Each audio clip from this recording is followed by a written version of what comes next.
Oi, pessoal. Eu me chamo Anne e sou do curso de Biomedicina pela Universidade de São Judas Tadeu. Hoje eu vou estar explicando um pouquinho sobre o sistema imune inato, que faz parte do nosso sistema imunológico. Esse sistema, ele é um conjunto de processos e estruturas que atuam para defender o nosso organismo de agentes invasores, ou a gente pode chamar também de patógenos. Eles são micro-organismos como bactérias, vírus, fungos, parasitas que causam doenças se conseguirem entrar no nosso corpo. Dentro do sistema imunológico, a gente pode ter uma divisão entre imunidade inata e imunidade adaptativa. Na imunidade inata, a gente não possui memória imunológica e ela é inespecífica, além de ser a primeira linha de defesa quando nossas barreiras protetoras não dão conta do recado. Essa questão da memória imunológica é como se fosse aquele filme do Adam Sandler, como se fosse a primeira vez, que a personagem ela não se recorda do Adam Sandler, que ela conheceu o Adam Sandler. E ele vai ter que conquistar ela todos os dias porque ela não se recorda. Acontece a mesma coisa na resposta inata. O patógeno entra em contato, ela ataca, só que ela não vai reconhecer ele se ele entrar novamente no nosso organismo. Beleza, mas quais são essas barreiras protetoras que a gente tem? As barreiras protetoras a gente pode classificar em 5. As físicas, que é como a nossa pele, espirros, pelos, os nossos cílios. As químicas, pode ser o nosso suor, as nossas lágrimas, pH, né, ácido, principalmente encontrado na vagina. As biológicas, que são as bactérias residentes no nosso organismo. E as celulares, que são as células de defesa que detectam quando um patógeno entra em contato com o nosso corpo. A gente pode chamar essas células, né, essa defesa, essa barreira celular, de mecanismos internos. Esses mecanismos agem como fagócitos, eles liberam mediadores inflamatórios, ou seja, eles participam da resposta inflamatória, e seus componentes podem ser células diversas, como os neutrófilos, macrófagos, entre outros que a gente vai ver um pouquinho mais para frente. Elas fazem alguns processos como a fagocitose, que é como se fosse elas comerem os micro-organismos. A pinocitose, que elas ingerem, né, elas bebem materiais solúveis como a água. A quimiotaxia, que elas vão em direção à bactéria ou ao micro-organismos. E a opsonização, que envolve a marcação de agentes patogênicos, ou seja, vai ser como um sinalizador para essas células atacarem os invasores.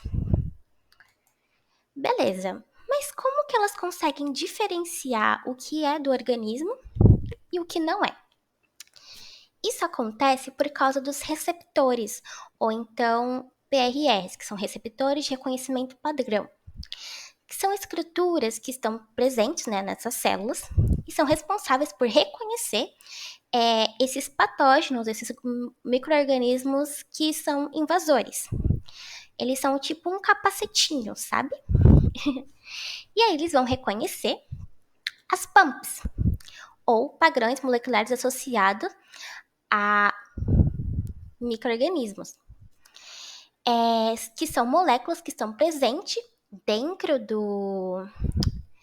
das bactérias, por exemplo, de outros micro-organismos que são invasores. Então, as PREs vão reconhecer as PAMPs. E assim que elas reconhecem, começa o nosso processo imune. E aí a gente vai conhecer um pouquinho do nosso exército, começando pelo neutrófilo. O neutrófilo é uma célula muito abundante na corrente sanguínea e ela é especialista em fagocitose, então ela é especialista em comer os micro-organismos invasores. Ela secreta diversas substâncias que são necessárias para esse processo de inflamação e deterioração dos micro-organismos. Ela é um granulócito circulante, a vida dela é muito curtinha, É porque assim que ela fagocita, ela morre. Mas não se preocupem, porque elas sempre vão se regenerar, assim. Sempre vai ter bastante dessas célulazinhas, então elas vão estar sempre dando a vida por vocês. Além do seu número elevado ter muita significância quando se trata de infecção bacteriana. Tem os eosinófilos, que são células que também estão presentes no sangue, em regiões mucosas. A vida dela é um pouquinho maior e ela tem esse nome porque a forma que ela colore em alguns processos, né, alguns exames que a gente faz em laboratório, é um pouquinho diferente. E ela tá muito abundante quando tem infecção parasitária, como tênia, solitária. Temos também o basófilo, que também é uma célula granulócita circulante. Normalmente ela não está nos tecidos, mas ela pode ser recrutada assim que acontece o processo inflamatório. Ela está relacionada com alergias e ela tem esses granulócitos aqui que contém heparina e histamina, que vai ser muito importante um pouquinho mais para frente. Ela também tem esse nome porque ela colore diferente, por causa do tipo de exame que a gente vai fazer para detectar se ela está ou não no nosso corpo. A gente tem os macrófagos, que também são excelentes fagocitadores e apresentação de antígeno. Elas são células que são como uma faxineira do nosso organismo. Elas vão sempre estar limpando qualquer coisinha que elas encontrarem, como sujeirinhas, enfim. Temos as células dendríticas, que também são fagócitos, e ela faz uma ponte entre a resposta inata e adaptativa, porque ela vai chamar muita gente e vai capturar bastante micro-organismos e apresenta os antígenos aos linfócitos, que fazem parte da resposta adaptativa, além de regular a resposta inflamatória, na febre, no caso. Temos as natural killers, que constitui 5 a 20% das células. Elas também têm um pezinho na resposta adaptativa, porque elas ativam os linfócitos T e B. E temos os mastócitos, que fazem um trabalho parecido com os basófilos. Eles agem na alergia e também tem grânulos de heparina e histamina. Além dessas células, a gente tem um sistema complemento, que são um amontoado de proteínas sintetizadas pelo fígado, que vão agir como cascata. Elas vão ser tipo um poderzinho a mais para o nosso sistema imunológico combater esses invasores. Eles agem através do MAC, que é o complexo de ataque à membrana. Eles vão fazer vários furinhos no patógeno e vão levar à morte dele. Dentro dessa MAC acontece a cascata de reação. Essa cascata começa com o fragmento 1, que a gente pode chamar de C1. Ele vai ativar, né? Ele vai vir de acordo com o IgG e o IgM, vai ativar o C1R e o C1S.